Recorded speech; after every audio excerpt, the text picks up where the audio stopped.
je le disais juste avant, pour ceux qui nous suivent en direct, l'intelligence artificielle, elle a du sens quand elle est impactante, quand elle produit du résultat, quand elle peut sauver des vies, ou aider à en sauver. Et là, clairement, on est l'IA au service du traitement du cancer, avec deux invités pour évoquer un cas d'usage très concret. On va en parler avec vous. Johan Braque, bonjour. Bonjour. À ma droite, bienvenue sur ce plateau. Vous êtes Chief Scientific Officer chez Médian Technologies. C'est ça ? C'est ça. Donc, suédois de nationalité, français de culture, expatrié aux États-Unis depuis 30 ans, et Médian basé à Sophia Antipolis. Donc, société française, mais aussi avec une base aux États-Unis et même en Chine maintenant. Très bien. On va revenir avec vous sur Médian et Microsoft. Et justement, Laurent Schlosser, bonjour. Bienvenue Bonjour. sur ce plateau aussi. Laurent, vous êtes directeur de la division du secteur public chez Microsoft. Vous aidez donc, j'imagine, les services publics, dont les hôpitaux, à s'emparer de l'innovation, des outils numériques. C'est un peu ça. Absolument. Je m'occupe de 3 grands domaines. L'administration centrale et territoriale, le monde de la santé, avec tout son écosystème, et Médian est un bel exemple, et le monde de l'éducation, avec les écoles du primaire au supérieur. Alors là, on va rester dans le secteur de l'hôpital. On va tout de suite partir à l'hôpital de la Pitié-Salpêtrière à Paris, avec un témoignage, une interview du professeur Lucie Darbe, qui est radiologue à la Pitié-Salpêtrière. Et on va évoquer avec vous justement le cas d'usage dont je parlais sur le traitement du cancer. On revient après cette vidéo sur le plateau. C'est parti.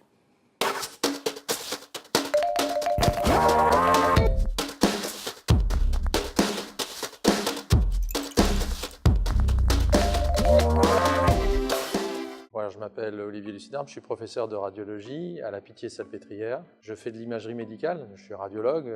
Ça consiste à faire de l'image de l'intérieur du corps humain, tout en étant non invasif, c'est-à-dire on regarde de l'intérieur à l'aide de rayons X, de faisceaux ultrasonores ou de champs magnétiques et de radiofréquences. Donc c'est avec toutes les techniques d'imagerie moderne. Et grâce à tout ça, on arrive à faire le Graal de l'humanité, c'est-à-dire aller regarder à l'intérieur sans être invasif.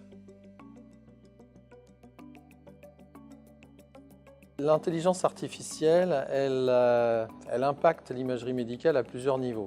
Le premier niveau, c'est de faire des tâches répétitives pour nous faire gagner du temps. C'est-à-dire, je sais pas, par exemple, des mesures automatiques de tumeurs, des mesures automatiques de densité dans le poumon ou dans le foie, qui nous permettent d'avoir des informations quantifiées qu'on pourrait faire nous-mêmes en traçant. Donc ça fait gagner du temps, mais c'est des systèmes qui sont pré-paramétrés, ce n'est pas vraiment de l'intelligence artificielle, même si on peut imaginer en introduire dans ces systèmes pour que la mesure soit de plus en plus précise. Le deuxième point, c'est de nous aider à extraire des informations qui existent déjà dans l'image, mais qui sont difficiles à voir. Par exemple, détecter des petits nodules dans le poumon. Là, on va regarder les images, on en a plein à regarder. Si on a une machine qui nous aide et qui devient de plus en plus performante en comprenant ce que nous, on est en train de chercher, et nous dit là, tu devrais regarder là parce que là, il y a des choses, ça va nous aider. Là, ça fait gagner du temps et de la fiabilité dans le diagnostic. Troisième point, et c'est ça, et c'est le troisième point, c'est vraiment de l'intelligence artificielle à mon avis, c'est d'aller extraire une information à partir de l'image qu'on ne voit pas à l'œil nu, que le radiologue ne pourrait pas voir. Il y a une information qui existe dans l'image, mais nous, on ne la voit pas. Est-ce qu'on peut en extraire des informations utiles pour le patient? Est-ce qu'on peut en caractériser des pathologies grâce à cette information qui existe dans le signal de l'image, mais qui n'est pas visible à l'œil humain? Et le quatrième point, c'est utiliser toutes ces combinaisons pour prédire. Ça, c'est aussi très intéressant, c'est-à-dire utiliser une machine qui se baserait sur des grosses quantités de données de même techniques d'imagerie, en connaissant le devenir clinique de chacun des patients sur des centaines de milliers de cas, et donc pourrait détecter des grandes familles d'images qui correspondraient à des grandes familles de pronostics, par exemple.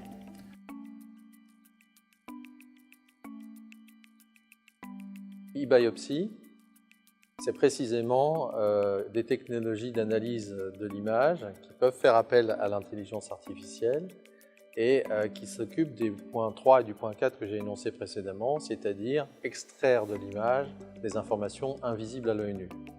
Par exemple, ça a un intérêt potentiel très important dans la pathologie hépatique, le foie. Si vous êtes un patient et que vous avez une maladie chronique, une maladie du foie, Pour savoir quelle est la gravité de votre maladie du foie, autrement dit, est-ce que votre foie est encore à un stade précoce de maladie ou est-ce qu'il est à un stade de cirrhose, c'est-à-dire un stade avancé de la maladie? En d'autres termes, quelle est la quantité de fibrose qui s'installe dans le foie, parce que tout foie malade développe de la fibrose. On va devoir quantifier cette fibrose. E-biopsie permettrait de quantifier cette fibrose de façon très subtile, sans être invasif, sans faire de biopsie.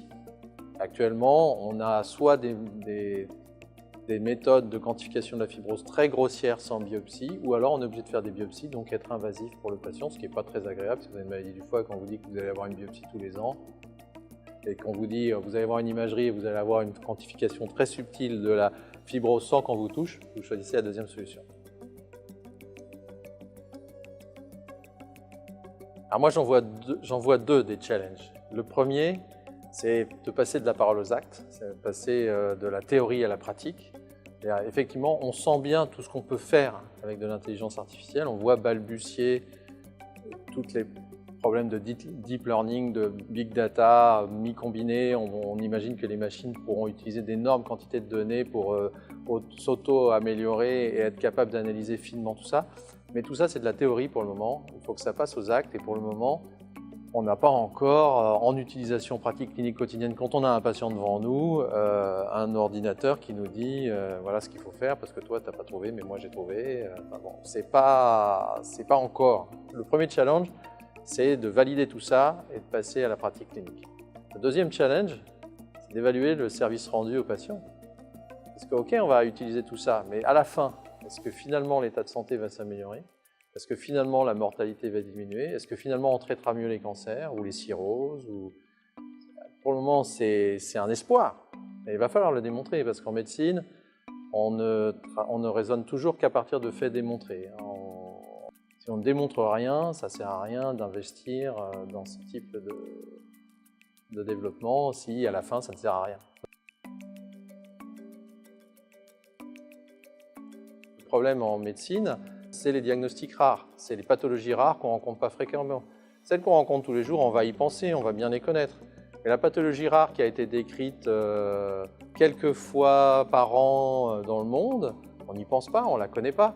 Et donc les pauvres patients qui ont cette pathologie rare, en général, errent pendant des années sans diagnostic avant que quelqu'un connaisse cette maladie et dise « mais moi je pense à celle-là ». Avec l'imagerie, avec l'intelligence artificielle, on peut imaginer qu'on ait une analyse complète des données qui existent dans la littérature mondiale et qu'on nous dise pensez aussi à telle pathologie rare parce que tel article publié il y a 2 ans à tel endroit dit que ça ressemble aussi à ce que vous voyez actuellement. Voilà. Et ça c'est un vrai plus parce que là, on a accès au savoir universel alors qu'actuellement, on a un savoir parcellaire qui correspond à notre capacité à interroger les bases de données.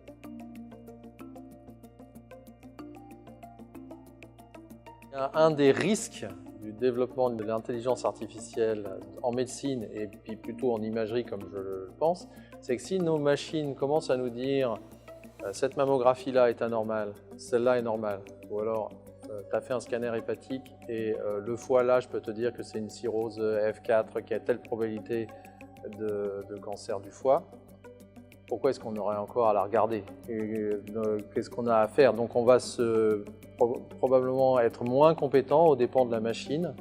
On risque de perdre un savoir plus subtil que la machine par le fait que finalement il n'y a plus besoin de s'investir, c'est fait automatiquement. Et là, il y a un risque qui devient l'effet boîte noire. Il n'est pas du tout certain que 2 machines, 2 logiciels d'intelligence artificielle différentes obtiennent un même résultat. Donc, lequel on va valider, lequel on ne va pas valider. Enfin, moi, je trouve qu'il y a tout un phénomène, tout un problème d'homogénéisation qui va se poser aussi. Actuellement, on a le même problème avec les humains, mais avec les humains, on discute entre nous, on se met d'accord dans des congrès, etc. Comment on va faire avec les machines? Surtout si les humains capitulent en disant c'est mieux fait par une machine. Il faut qu'il y ait toujours de l'humain. De toute façon, il y aura toujours de l'humain à mon avis parce qu'il y a une responsabilité finale qui devrait être prise par l'humain. Et de toute façon, produire des données, c'est bien, mais il y a un moment donné, il faut les valider, les mettre ensemble. Et pour le moment, je ne vois pas encore les machines faire ça. Donc, je ne vois pas un logiciel ou un ordinateur faire ça. Donc, je pense que l'humain interviendra de toute façon toujours pour prendre la décision finale et endosser la responsabilité finale.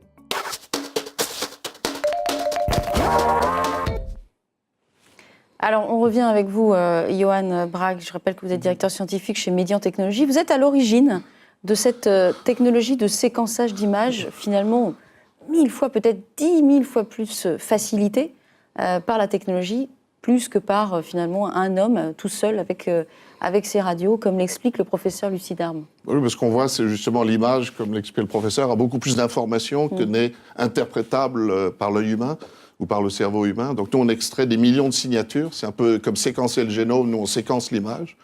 On génère des millions de signatures et après, on les catalogue, on les indexe. Et si vous avez un patient déterminé, on obtient les signatures correspondantes. On essaie de les matcher un peu comme vous matchez des empreintes digitales ou un visage. Donc on utilise des technologies presque identiques à ce qui serait utilisé pour la conduite assistée par voiture ou reconnaissance du visage.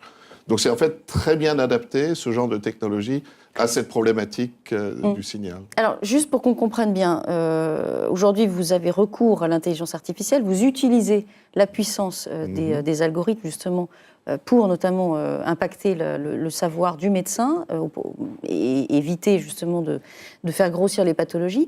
Mais à la base, c'est quoi Médian Technologies et comment vous êtes arrivé, justement, à utiliser l'IA ? Alors, Médian Technologies, le business principal, c'est d'assister les sociétés pharmaceutiques dans le développement de nouveaux produits pour des thérapies ciblées, surtout pour le cancer.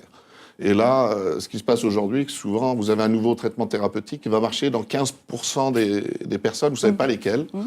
Et donc, comment déterminer quel patient va répondre à un traitement et qui ne va pas répondre, c'est très compliqué.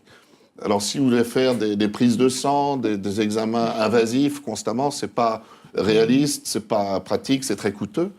Donc nous, on fait ça par l'imagerie. Donc on arrive, vous donner, on travaille avec un grand groupe de sociétés pharmaceutiques. Donc quand ils ont un produit qu'ils essaient de tester, nous, de façon non invasive, on peut voir cette personne va répondre bien avant le développement de symptômes finaux. D'accord. Donc on peut déterminer rapidement si cette personne va répondre ou pas, s'il répond bien ou pas. Donc c'était un peu le modèle initial. Maintenant, on s'oriente de plus en plus vers l'assistance au médecin traitant, où lui, il aurait accès à toutes ces informations et pourrait analyser pour un cas particulier à partir d'une très grosse base de références qui serait cataloguée, indexée. Alors, comment est-ce qu'on peut connaître la jeunesse du projet ? Parce que vous avez évidemment, c'est un projet Microsoft Médian, notamment avec Azure, je crois, au centre.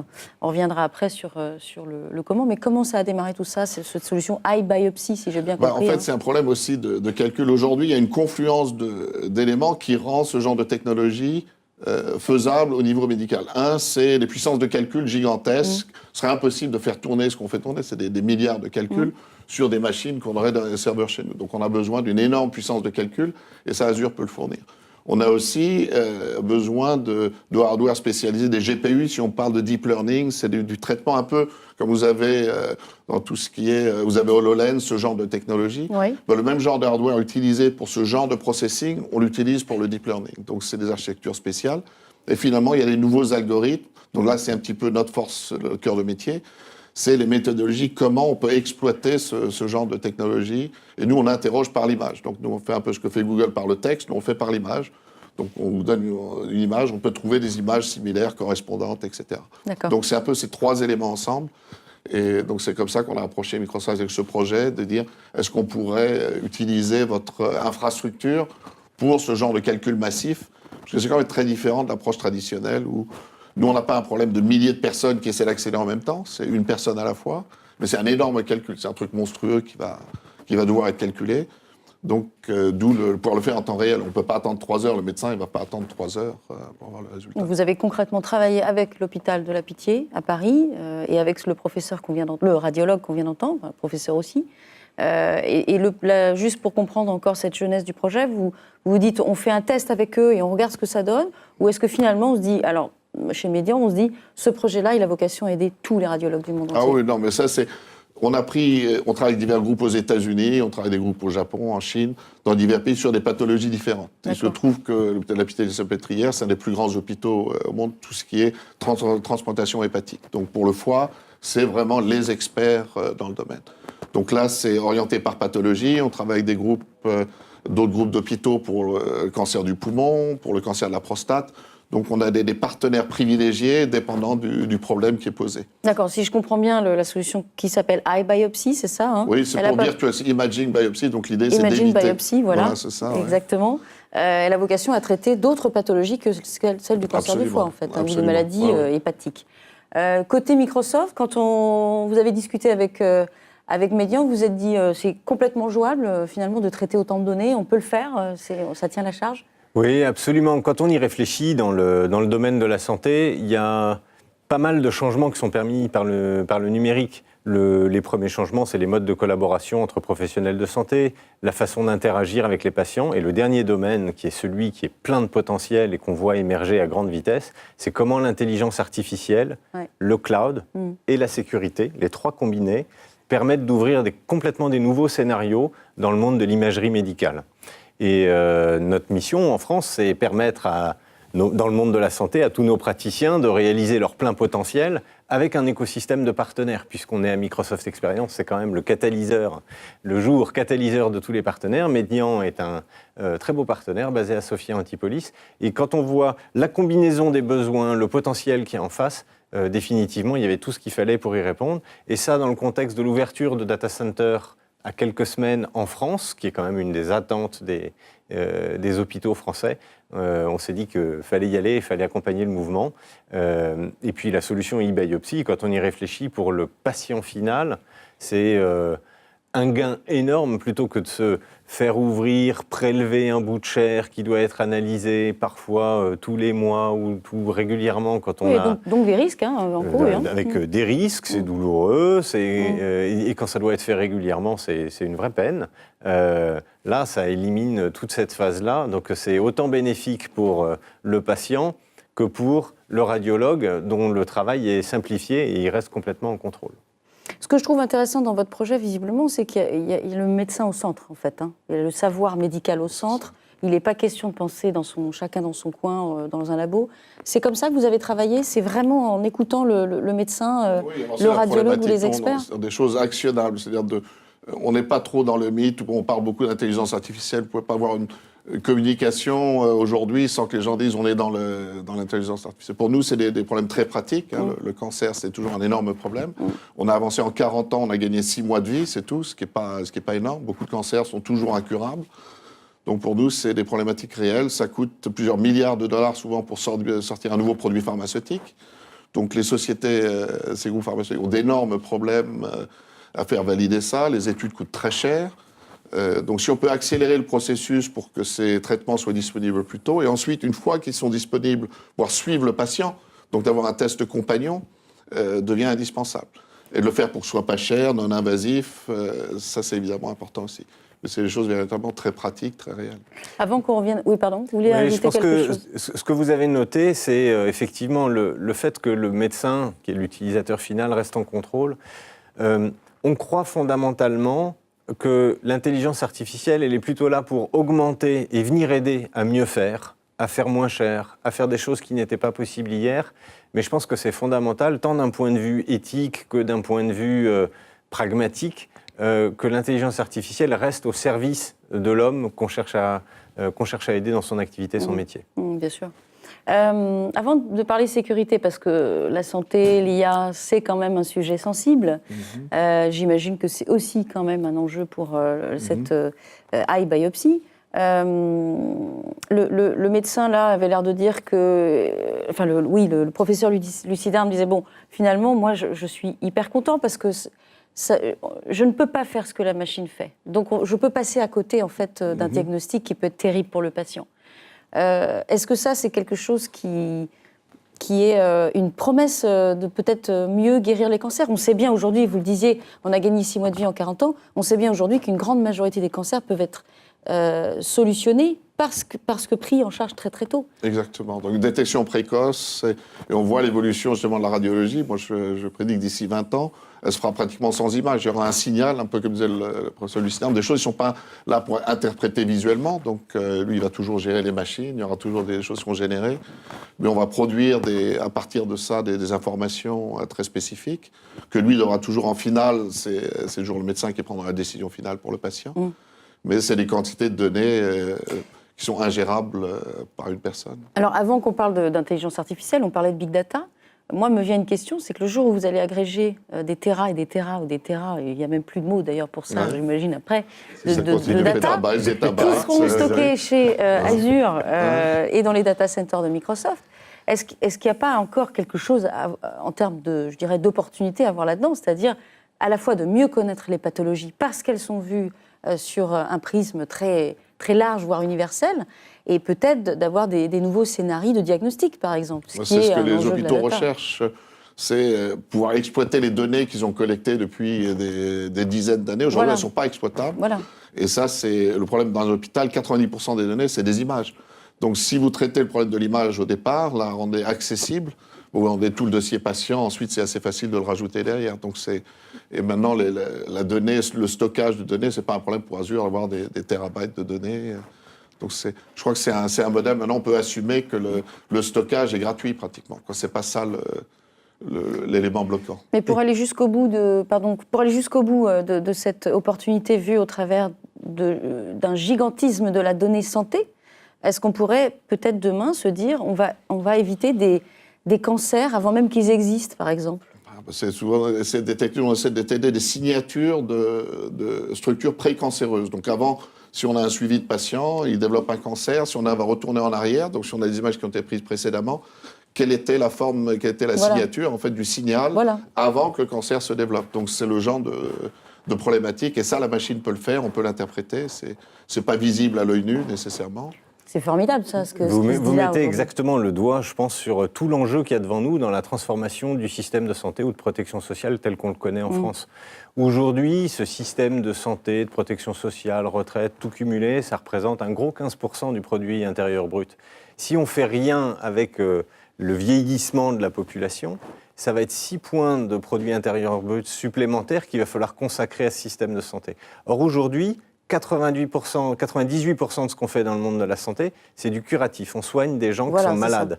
Et là où vous avez tout à fait raison, et c'est un des grands espoirs qu'on peut avoir, c'est basculer sur un modèle beaucoup plus par capitation ou par personne, on essaye d'optimiser les coûts, ce qui va nécessiter de basculer sur une médecine qui est beaucoup plus préventive et essayer d'anticiper. Et on voit bien que quand on est capable de détecter sur une image des choses que l'œil du radiologue ne peut pas voir parce que le pixel, il est noir clair sur un fond noir foncé, donc on ne voit pas grand-chose, la machine, elle, e-biopsie, est capable de détecter une petite anomalie et de la remonter comme alerte. Et en prenant les choses plus tôt, on rentre dans cette logique beaucoup plus prédictive ou anticipative. Alors là, on a fait un peu de science-fiction, mais quoique c'est sans doute l'avenir de la santé, d'être elle-même prédictive, finalement, plus que curative.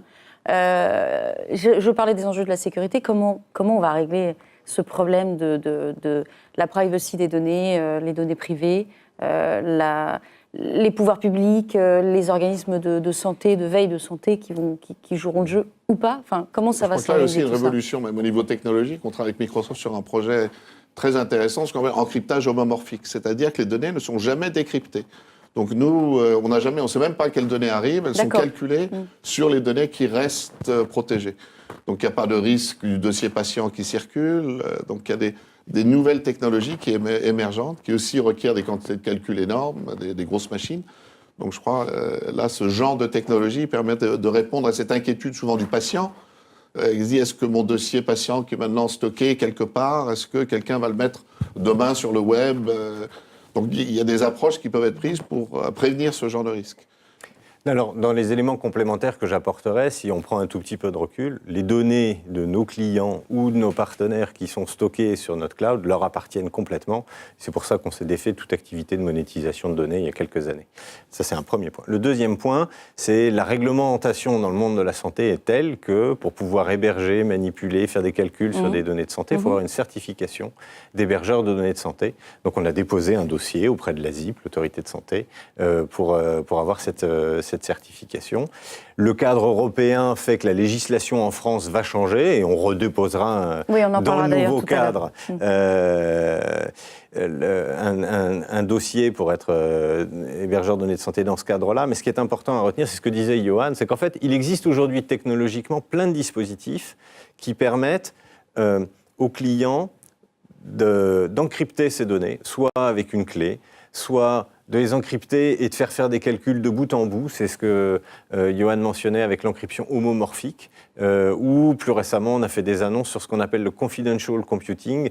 L'idée, c'est de dire, finalement, toute la donnée est encryptée jusqu'au moment où le processeur s'en saisit et seul lui a l'équivalent de la clé, décrypte au moment où il fait le calcul, le met dans un petit container pour que ça reste bien sécurisé, fait le calcul sur la donnée décryptée, la recrypte tout de suite en la relâchant. Et jamais, ni nous, ni le système d'exploitation, ni Bien la sûr. base de données, ni les logiciels tiers ne peuvent avoir accès à cette donnée décryptée. Donc il y a plein de dispositifs qui permettent de garantir tant l'anonymisation, la pseudonymisation et l'encryption, Oui, on n'est la pas gestion de encore l'encryption de la donnée. Effectivement, la cybersécurité, c'est Mais de c'est ça un dont vrai il s'agit. enjeu. C'est vrai un enjeu, mais on a évidemment, c'est un sujet qui heureusement a été pris à bras-le-corps par les acteurs de l'innovation depuis très longtemps.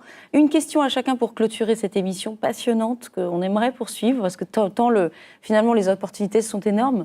Je reprends une phrase d'un chantre de l'IA dans la Silicon Valley qui travaille pour une grande plateforme et qui dit je crois finalement que l'impact majeur de l'IA et le deep learning, elle est dans la voiture autonome et encore plus dans l'imagerie médicale et la santé. Ouais.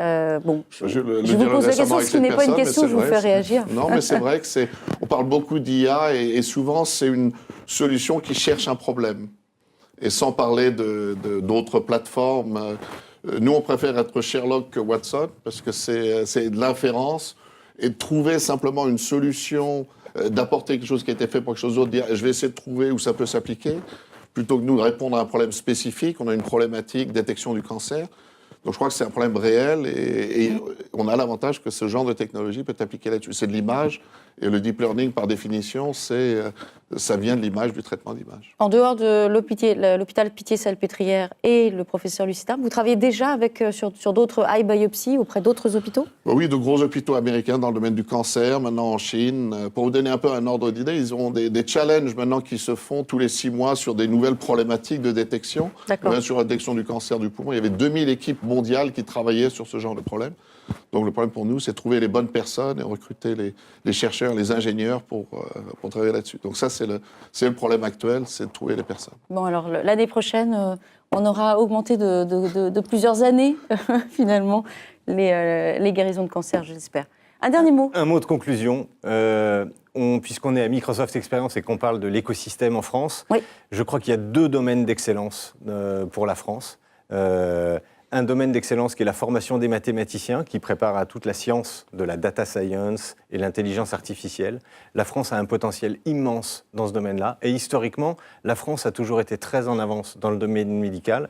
C'est pour ça que nous, en France, avec Microsoft, on fait le pari que l'intelligence artificielle appliquée au domaine de la médecine peuvent vraiment aider la France à faire la différence, à se hisser dans les tout premières nations mondiales dans ce domaine-là. Le terreau est là, l'écosystème des partenaires est là, il n'y a plus qu'à réaliser l'opportunité. Francis Bach, je ne peux que être d'accord avec vous en tant que fille de médecin.